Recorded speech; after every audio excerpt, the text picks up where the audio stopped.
1912 අප්‍රේල් 14 වෙනිදා ලෝකේ විශාලතම සහ කිසිදා ගිල්විය නොහැකි යයි පැවසූ ටයිටැනික් නෞකාව සාගර පතුලට බිලි වුණා. හැමෝම හිතන්නේ මේක අයිස්කන්ධක වැදිලා වුණු අනතුරක් කියා.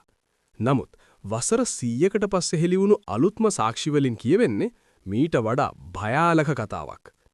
නැව අයිස්කන්ධේ වැදින්නට කලින් එහි ගල්ලංගුරු ගබඩාවක විශාල ගින්නක් හටගෙන තිබුණා කියලා ඔයාලා දන්නවද? ඒ ගින්න නිසා නැවේ බඳ දුර්වල වෙලා තිබුණේ.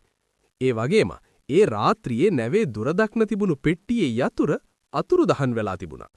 ඒ නිසා නැවියන්ට අයිස්කන්ධ පෙනුනේ නැහැ. තවත් පිරිසක් කියන්නේ මේක රක්ෂණ මුදල් ලබා ගන්න හිතාමතාම කරපු සැලසුමක් කියලා. ටයිටැනික් වෙනුවට එදා ගමන් කළේ ඒහා සමාන ඔලිම්පික් නැවද. අද අපි ඒ ගැන කරුණු සොයා බලමු. අදටත් ඇට්ලාන්ටික් සාගර පතුලේ සැඟවුණු මේ අභිරහස ගැන ඔයාලගේ අදහස මොකන්ද?